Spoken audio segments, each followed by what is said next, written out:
SSC GD కానిస్టేబుల్కి ఎవరైతే select అయ్యారో వాళ్ళైతే ఇప్పుడు కొన్ని ఫామ్స్ అంటే అటెస్టేషన్ ఫామ్స్ అనేటువంటిది మనకి కాల్ లెటర్స్కి అటాచ్ అయ్యి వస్తాయి. సో ఇప్పటి వరకు అయితే కాల్ లెటర్స్ ఇంకా రాలేదు. ఎవరైతే రోజ్గార్ మేళాకి వెళ్ళారో వాళ్ళు మాత్రం కాల్ లెటర్స్ తీసుకోవడం జరిగింది. వాళ్ళు పెట్టిన అంటే వాళ్ళను ఫొటోస్ పెట్టరా నాయన అంటే ఇలా బ్లర్గా పెట్టడం జరిగింది. పోనీలే ఏదైతే మనమైతే ఎక్స్ప్లెయిన్ అంటే ఏ విధంగా మనమైతే ఆ ఫామ్స్ నింపాలో ఒకసారి అయితే మనము ఎక్స్ప్లెయిన్ చేసుకుందాం. ఇంకా కాల్ లెటర్స్ రాలేదుగా అని చెప్పేసి చాలా మంది క్వశ్చన్స్ అడుగుతున్నారు. కాల్ లెటర్స్ మనకి రోజ్గార్ మేళా అయిపోయిన తర్వాత ఒక 1 వీక్ to 10 days లోపు అయితే వస్తాయి. మనకి దేంట్లో మెయిల్కి వచ్చిందే పోస్ట్లో వస్తుంది. పోస్ట్లో వచ్చిన దానికి మనకి అటెస్టేషన్ ఫామ్స్ వస్తాయి. సో దీన్ని ఎలా ఫిల్ చేయాలి ఇది ఒక డౌట్. సో ప్లస్ మనకు ఒక డౌట్ ఏంటంటే కాల్ లెటర్స్ ఎప్పుడు వస్తాయని చెప్తే అది క్లియర్ చేసుకున్నాము. మనకి రోజ్గార్ మేళా 23rd అయిపోయింది కాబట్టి మ్యాక్సిమం ఈ 31st కల్లా మీకు మెయిల్కి అయితే కాల్ లెటర్స్ రావడానికి ఛాన్స్ ఉంది. లేదంటే ఇంకా చాలా డేస్ ఉంది, ఇంకా 15 days ఉంది కాబట్టి సో మనకైతే 1 వీక్ 10 days లోపు అంటే మనకి 31st లోపు అయితే మ్యాక్సిమం మెయిల్కి అయితే కాల్ లెటర్స్ వస్తాయి. వచ్చిన తర్వాత మీరైతే ఈ ఫామ్స్ ఫిల్ చేసుకోవాలి. అయితే ఇది ఫస్ట్ డౌట్. సెకండ్ డౌట్ ఇప్పుడు ఈ ఫామ్స్ ఫిల్ చేయడము. థర్డ్ డౌట్ ఏంటంటే బ్యాంక్ అకౌంట్ గురించి అడగడం జరిగింది. సో ఫోర్త్ డౌట్ ఏంటంటే ఈ అంటే పోలీస్ వెరిఫికేషన్ సర్టిఫికేట్ దేనికోసం అసలు దాన్ని సబ్మిట్ చేస్తామని చెప్పేసి అదొకటి అడిగారు. సో దాంతోపాటు ఏంటంటే మళ్ళీ ఈ ఒరిజినల్ సర్టిఫికేట్స్ అన్ని మనము ట్రైనింగ్కి వెళ్ళాక జమ చేయాలని చెప్పేసి అది కూడా అడిగారు. మనకు ఒకవేళ కావాలంటే మళ్ళీ ఎప్పుడు ఇస్తారని కూడా అడగడం జరిగింది. చాలా డౌట్స్ అడిగారు. అవన్నిటి గురించి ఈరోజు వీడియోలో చెప్తాను. అయితే ఈ ఫామ్స్లో ఏంటంటే మనకి ఇక్కడ చూడండి 5 centimeters x 7 centimeters ఒక ఫోటో తీసుకోవడం జరుగుతుంది. మీరు మనకి ఎక్కడ ఫోటోషాప్కి వెళ్ళి 5:7 centimeters తోటి ఇట్లా వస్తుంది ఫోటో. సో దీన్ని ఇక్కడ మనం అటెస్టేషన్ చేయాలి. చేసిన తర్వాత ఈ ఫోటో మీదే మనకి ఎవరైతే మన హెడ్ మాస్టర్ ఉంటాడు కదా గౌడ్ స్కూల్ హెడ్ మాస్టర్ ఇక్కడ సైన్ చేస్తాడు గ్రీన్ పెన్ తోటి, ఇక్కడ స్టాంప్ వేస్తాడు. ఓకేనా. సో ఇక్కడ ఏంటంటే మనము డీటెయిల్స్ ఫిల్ చేయడం జరుగుతుంది. సో డీటెయిల్స్ ఏ విధంగా ఫిల్ చేస్తామంటే ఇక్కడ సేమ్ ఏది ఉందో నేము సో బ్లాక్ లెటర్స్ అంటే క్యాపిటల్ లెటర్స్లో రాయడం జరుగుతుంది. ఇక్కడ సర్ నేమ్ రాయండి. సో ఓకేనా, ఇక్కడ సర్ నేమ్ రాయండి, ఇక్కడ సర్ నేమ్ రాయండి, ఇక్కడ మీ నేమ్ రాసుకోండి. ఓకేనా. ఆ తర్వాత ఏంటంటే అది చూడండి, ఆ తర్వాత ప్రజెంట్ అడ్రస్ రాస్తారు. సో హోమ్ అడ్రస్ కూడా ఇదే ఉంటుంది. ఆ తర్వాత Aadhaar card number, so pan card number, so nationality ఏంది, డేట్, ఇవన్నీ నేను చెప్పాల్సిన అవసరం లేదు. ఎందుకంటే మీరు నా 10వ తరగతి 12వ తరగతి ఇంటర్ పాస్ అయ్యి ఇన్ని స్కోర్ తెచ్చుకొని జాబ్ వచ్చింది. సో కాబట్టి ఇవన్నీ చదివి మీరు ఆల్రెడీ ఫిల్ చేసుకుంటారు. ఓకేనా. సో ఇది ఫిల్ చేసుకోవాలి. ఇది ఫిల్ చేసుకున్న తర్వాత ఇక్కడ కూడా సేమ్ డీటెయిల్స్ ఇక్కడ ఏమేమి ఉంటాయో అవన్నీ చదువుకొని నింపండి. ఇందులో ఏమన్నా మీకు అన్ని ఫిల్ చేసుకోండి. ఏమన్నా డౌట్ వచ్చినాయి అనుకో, సో డౌట్ వచ్చినాయి మాత్రం వదిలిపెట్టండి. సో డౌట్ ఉన్నాయి మాత్రం వదిలిపెట్టండి. అవి మనం ట్రైనింగ్కి వెళ్ళిన తర్వాత మన ఫ్రెండ్స్ ద్వారా చూసుకొని కూడా మనం అయితే నింపుకోవచ్చు. ఎందుకంటే మనం అక్కడ ట్రైనింగ్కి వెళ్ళిన తర్వాత 1 వీక్ అనేటువంటి మనకి 0 వీక్ ఉంటుంది కదా. ఆ 0 వీక్లో మన పనే ఇది ఏంటంటే సర్టిఫికేట్స్ అన్ని వెరిఫికేషన్ అయిపోతాయి. సో మనం ఏం లేదు, నార్మల్గా పోయి గడ్డి వీక్కోవడమే. సో అలా గడ్డి తీసినందుకు నీకు రోజుకు 10 అంటే 1000 రూపాయల నుంచి 1100 రూపాయలు ఇస్తాడు. అప్పుడు మీకు తెలుస్తుంది ఒక రోజు విలువ అంటే అరే ఇలా వచ్చి మనము చిన్నగా ఇలా పని చేసినందుకే మనకి 1000 రూపాయలు 1100 ఈ రోజు పడ్డాయి.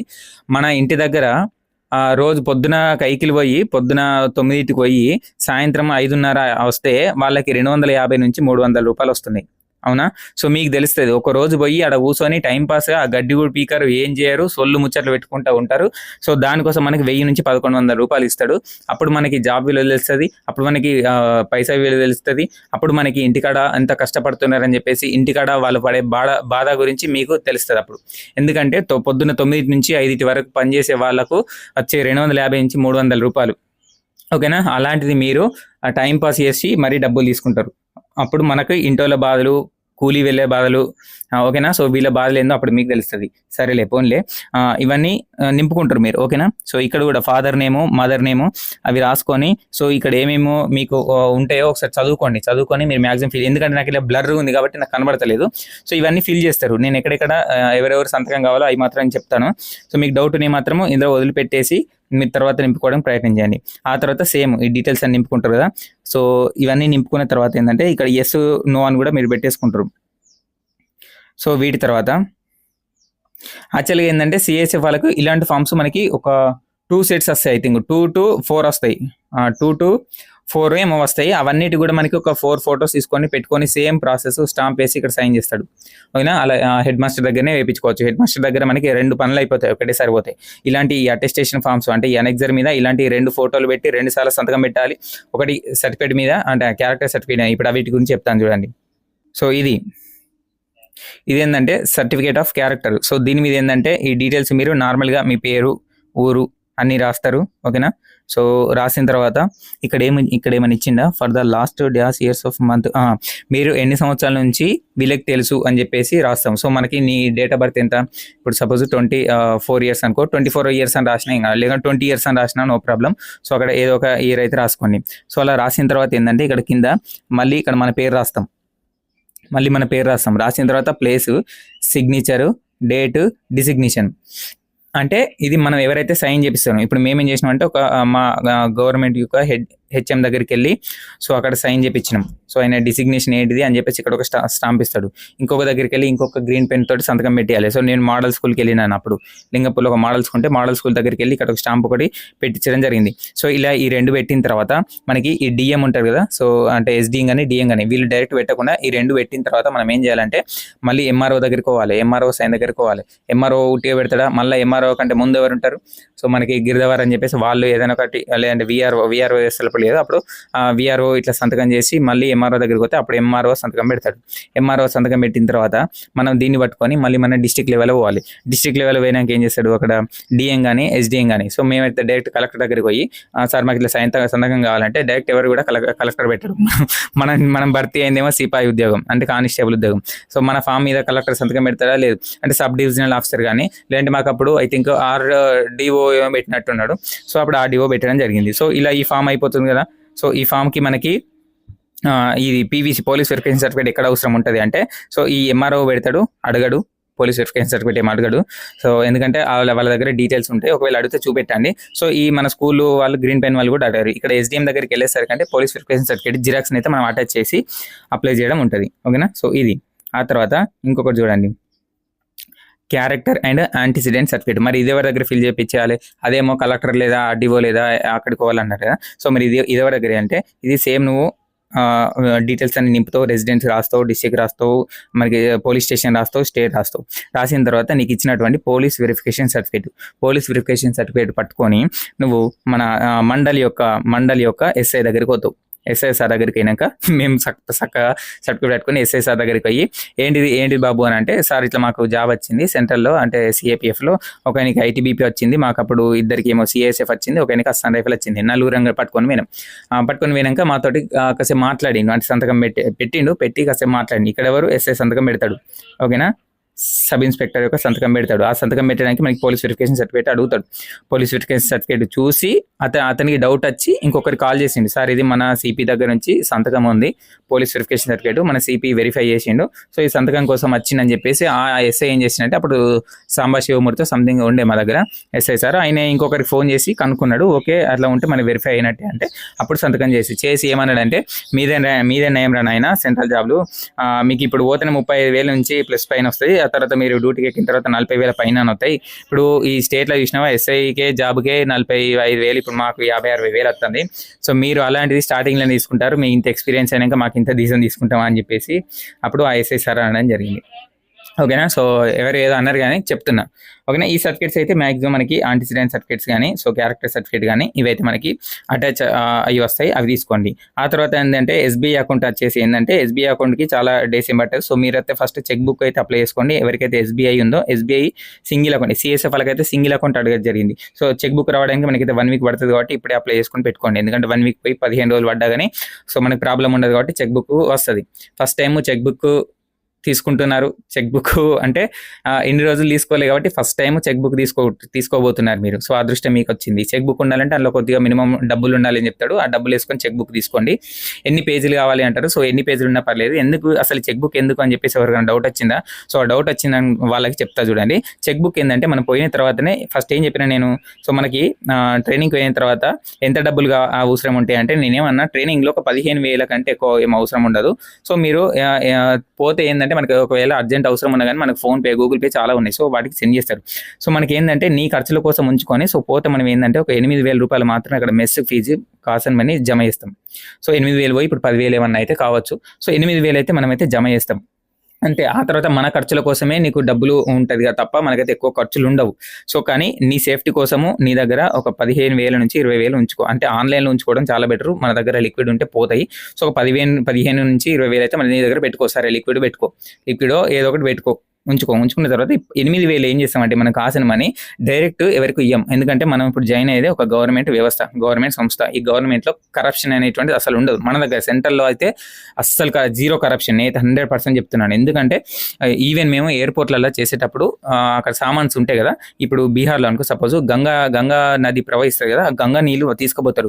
గంగా నీళ్ళు ఏంటంటే ఏదైనా కానీ లిక్విడ్స్ వాటర్ కానీ ఏమైనా కానీ ఒక 100 ml కంటే ఎక్కువ తీసుకుపోరాదు.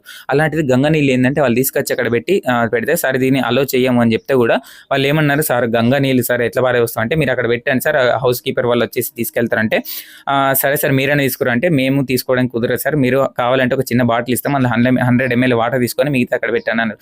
ఆ వాటర్ తీసుకోరాదు, పచ్చళ్ళు తీసుకుపోరాదు, పచ్చలన్నీ పడేయడమే.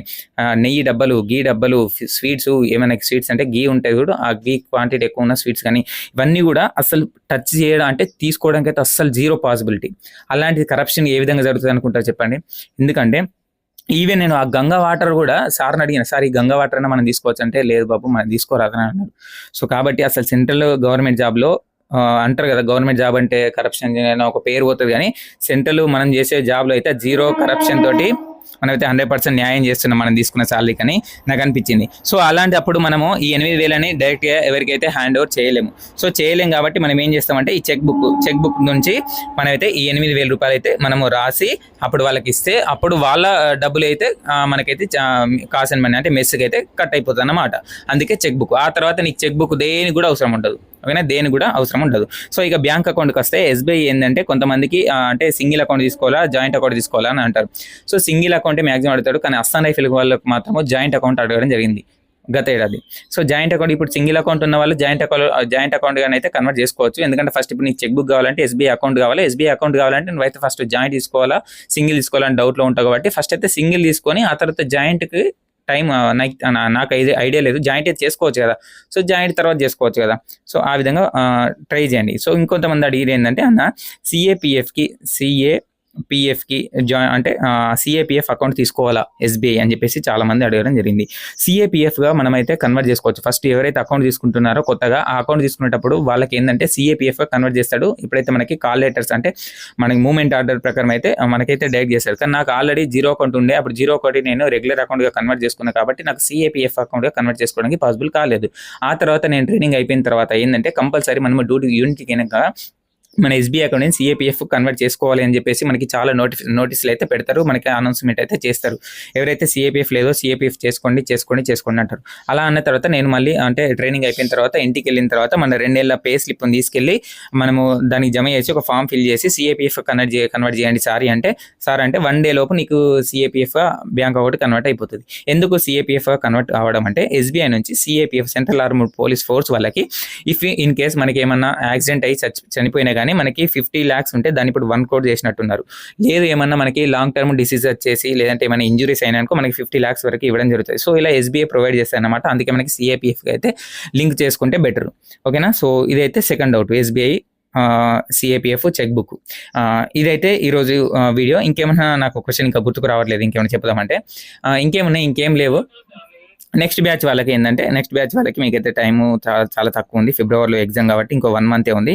కొంచెం ఫోకస్గా పెట్టి చదువుకోండి, ఎందుకంటే ఈసారి కట్ ఆఫ్ ఇంకా చాలా పెరిగిపోతుంది. ఇప్పుడు ఆల్రెడీ జాబ్ వచ్చిన వాళ్ళు ఏంటంటే అంటే లాస్ట్ టైం ఏంది చెప్పాలా, సిఆర్పిఎఫ్ సిఏఎస్ఎఫ్ ఇలా వచ్చిన వాళ్ళు అంటే సిఆర్పిఎఫ్ ఐటీబీపీలో వచ్చిన వాళ్ళు పోవాలా అని చాలా మంది ఆలోచించారు. ఇప్పుడు మీరు ఆలోచించదామంటే అసలు మీకు ఆ ఛాన్సే లేదు, ఎందుకంటే కట్ ఆఫ్ చూసుకో ఒకసారి 100 పైన 110 పైన ఉంది కట్ ఆఫ్. మరి అంత మార్క్స్ చూసి నీకు ఈ జాబ్ను వదులుకోవాలా అని అయితే నీకు అనిపించదు, 100% అనిపించదు. ఎందుకంటే చూసిరు కదా 110 పైన మార్కులు అత్తే కానీ జాబ్ అత్తలేదు. సో కాబట్టి మీరే ఆలోచించుకోండి. మిమ్మల్ని ఒకరు ఫోర్స్ చేయరు, మీ ఇష్టపూర్వకంగానే జాయిన్ కాండి. ఒకరు చెప్పిరని జాయిన్ కాకండి. మళ్ళీ ఆ తర్వాత మీరు ప్రాబ్లం ఫేస్ చేసుకుంటే ఏమన్నా నీకు నచ్చలేదు అని అనిపించినప్పుడు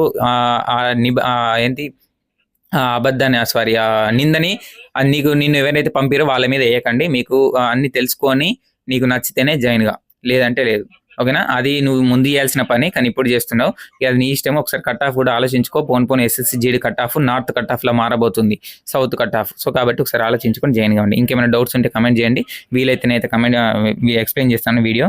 సో ఇదైతే మీరు బ్లర్గా పెట్టడం వల్ల నేను కూడా బ్లర్గానే చెప్పడం జరిగింది. సరే, వీడియో నచ్చితే మాత్రం ఒక చిన్న లైక్ చేసి ఎంకరేజ్ చేయండి. సో ఇంకా కొత్త వాళ్ళకి కానీ మీ ఫ్రెండ్స్ కానీ ఉంటే లైక్ చేసి సబ్స్క్రైబ్ చేసుకోమని చెప్పండి. Thank you for watching. Have a nice day.